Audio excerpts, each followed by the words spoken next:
400 सालों तक बर्फ में दबा था केदारनाथ मंदिर।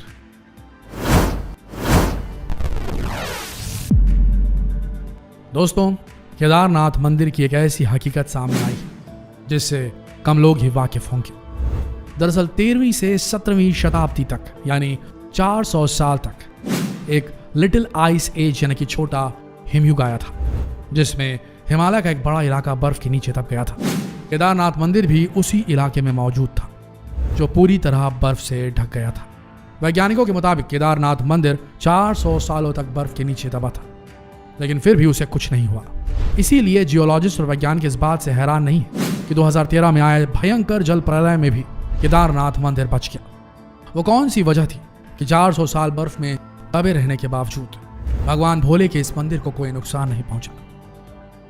ऐसा क्या हुआ कि 2013 के जिस प्रलय ने उत्तराखंड के बड़े हिस्से में तबाही मचा दी, उस प्रलय के दौरान भी ये मंदिर अडिग रहा? आज इस वीडियो में इन्हीं सवालों का जवाब तलाशने की कोशिश करेंगे। लगभग 400 साल तक बर्फ के अंदर पूरी तरह से ढका रहा बाबा केदारनाथ का मंदिर, जिसे 12वें ज्योतिर्लिंग के रूप में पूजा जाता है, जिसकी महिमा अपरंपार है। चारों तरफ बर्फ के पहाड़ और दो तरफ से मंदाकिनी और सरस्वती नदियों के बीचों बीच खड़ा शिव का यह अनोखा मंदिर 2013 में बेहद भयावह और विनाशकारी आपदा को झेल चुका है। और न जाने और भी कई छोटी बड़ी आपदाओं को झेलने वाले बाबा केदार के इस धाम में बाबा की ऐसी महिमा है कि कभी इस मंदिर का बाल भी बांका नहीं हो पाता। देवभूमि उत्तराखंड में हिमालय पर्वत की गोद में बना केदारनाथ मंदिर 12 ज्योतिर्लिंगों में शामिल होने के साथ साथ पंच केदार में से भी एक है। यहाँ के मुश्किल मौसम के कारण यह मंदिर अप्रैल से नवंबर महीने के बीच ही खुला रहता है। गत्यूरी शैली से बने इस मंदिर के बारे में कहा जाता है कि इस मंदिर का निर्माण पांडव वंश के राजा जन्मयजन ने कराया था। यहाँ स्थित स्वयंभू शिवलिंग अति प्राचीन है। मान्यता है कि 8वीं शताब्दी में आदि शंकराचार्य ने इस मंदिर का जीर्णोद्धार किया था। जून 2013 के दौरान उत्तराखंड और हिमाचल प्रदेश जैसे राज्यों में आई बाढ़ और भूस्खलन के कारण केदारनाथ धाम बहुत ज्यादा प्रभावित रहा। इस ऐतिहासिक मंदिर का मुख्य हिस्सा और सदियों पुराना गुंबद सुरक्षित रहा, लेकिन मंदिर का प्रवेश द्वार और आसपास का इलाका पूरी तरह तबाह हो गया। केदारनाथ मंदिर समुद्र तल से 11,755 फीट की ऊंचाई पर स्थित है। आइए अब आपको बताते हैं कि 400 सालों तक केदारनाथ मंदिर के बर्फ में दबे होने का वैज्ञानिक आधार क्या है और इसका मंदिर पर क्या असर पड़ा।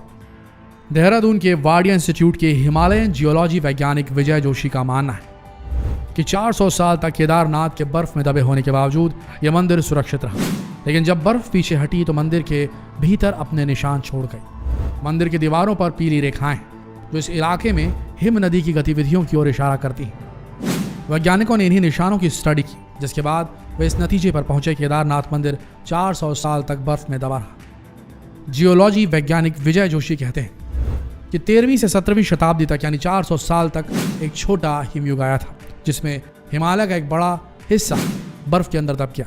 पहले माना जाता था कि मंदिर ग्लेशियर के अंदर है, लेकिन रिसर्च से पता चला कि मंदिर ग्लेशियर के अंदर नहीं बल्कि बर्फ में दबा हुआ था, जिसके निशान मंदिर की दीवारों और पत्थरों पर आज भी मौजूद है। ये निशान ग्लेशियर की रगड़ से बने। दरअसल ग्लेशियर हर वक्त खिसकते रहते हैं। ये भी जान लीजिए कि ग्लेशियर्स ना सिर्फ खिसकते हैं बल्कि उनके साथ वजन भी होता है। कई चट्टानें भी ग्लेशियर्स के साथ होती हैं, जिसके कारण उनके रास्ते में आने वाली हर चीज रगड़ खाती हुई चली जाती है। अब जरा ये सोचिए कि जब मंदिर 400 साल तक बर्फ में दबा रहा होगा तो मंदिर ने ग्लेशियर के बर्फ और पत्थरों को कितना झेला होगा। जहाँ केदारनाथ मंदिर के अंदर भी इसके निशान दिखाई देते हैं, वहीं बाहर की दीवारों पर पत्थरों की रगड़ साफ दिखती है। अंदर की दीवारों पर पत्थर समतर है, जैसे उनकी पॉलिश की गई हो। वैसे तो केदारनाथ मंदिर की उम्र को लेकर कोई दस्तावेज सबूत तो नहीं, लेकिन एक मत यह है कि विक्रम संवत 1076 से विक्रम संवत 1099 तक राज करने वाले मालवा के राजा भोज ने इस मंदिर का निर्माण करवाया था। लेकिन कुछ लोगों के मुताबिक यह मंदिर 8वीं शताब्दी में आदि शंकराचार्य ने बनवाया था। बताया जाता है कि मौजूदा केदारनाथ मंदिर के ठीक पीछे पांडवों ने भी एक मंदिर बनवाया था, लेकिन यह मंदिर वक्त की थपेड़ों की मार नहीं झेल सका। हालांकि गढ़वाल विकास निगम के अनुसार भी मौजूदा मंदिर का निर्माण 8वीं शताब्दी में आदि शंकराचार्य ने करवाया था, ऐसा माना जाता है। इसका मतलब तो यह हुआ कि छोटे हिमयुग के दौरान, जो कि 13वीं शताब्दी में शुरू हुआ था, उससे पहले ही यह मंदिर बन चुका था। देहरादून के वाडिया इंस्टीट्यूट के वैज्ञानिकों ने केदारनाथ के इलाके की लाइकोनोमेट्री डेटिंग भी की। ये वो टेक्निक है जिससे किसी पुरानी बनावट के निर्माण के समय का अंदाजा लगाया जा सकता है। इस तकनीक से शैवाल और उसके कवक को मिलाकर उनके समय का अनुमान लगाया जाता है, जिसके मुताबिक केदारनाथ इलाके में ग्लेशियर का निर्माण 14वीं सदी के बीच शुरू हुआ। इस घाटी में ग्लेशियर बनना 1748 ईस्वी तक जारी रहा, यानी तकरीबन 400 सालों तक। देहरादून के वाडिया इंस्टीट्यूट के वैज्ञानिक जोशी ने कहा कि लाखों साल पहले चोराबारी ग्लेशियर के पीछे हटने से केदारनाथ घाटी बनी। जब ग्लेशियर पीछे हटते तो रोड रोलर की तरह अपने नीचे की सारी चट्टानों को पीस देते हैं, साथ में बड़ी बड़ी चट्टानों के टुकड़े छोड़ जाते हैं। वैज्ञानिक जोशी ये भी कहते हैं कि ऐसी जगह पर मंदिर बनाना इंजीनियरिंग का एक बेजोड़ नमूना है, और उन्होंने एक ऐसी जगह और ऐसा सुरक्षित मंदिर बनाया है कि आज तक उसे कोई नुकसान नहीं पहुंच सका। हिमयुग भी इस मंदिर का कुछ नहीं बिगाड़ सका। दरअसल मंदिर को बनाते वक्त पत्थरों को जोड़ने के लिए इंटरलॉकिंग टेक्निक का इस्तेमाल किया गया। इसकी बात सामने आई। वैज्ञानिक डॉक्टर R.K. डोभाल भी यही मानते हैं कि केदारनाथ मंदिर को बड़ी मजबूती से बनाया गया है। आपको बता दें कि केदारनाथ मंदिर 85 फीट ऊंचा, 187 फीट लंबा और 80 फीट चौड़ा है। मंदिर की दीवारें 12 फीट मोटी है। बेहद मजबूत पत्थरों से मंदिर की दीवारें बनाई गई है। मंदिरों को 6 फीट ऊंचे चबूतरे पर खड़ा किया गया है। यह हैरान कर देने वाली बात है कि इतने भारी पत्थरों को इतनी ऊंचाई पर लाकर तराश कर कैसे एक मंदिर की शक्ल दी गई होगी। जानकारों का मानना है कि पत्थरों को एक दूसरे से जोड़ने के लिए इंटरलॉकिंग टेक्निक का इस्तेमाल किया गया था। इसी वजह से मंदिर भूकंप रोधी इमारत में तब्दील हो गए। यह मजबूती और तकनीक ही मंदिर को नदी के बीचों बीच खड़े रखने में कामयाब रही, और इतनी आपदाएं झेलने के बाद केदारनाथ मंदिर को कुछ नुकसान नहीं पहुंचा। अगर 400 साल तक ये मंदिर ग्लेशियर के बोझ को सह चुका है और सैलाब के थप्पड़ों को झेलकर बच चुका है, इसे बनाने की तकनीक भी बेहद खास रही होगी। जाहिर है कि इसे बनाते वक्त इन बातों का ध्यान रखा गया होगा कि बर्फ ग्लेशियर और सैलाब के थपेड़ों को सह सकता है। दरअसल केदारनाथ का यह पूरा इलाका चोराबारी ग्लेशियर का हिस्सा है।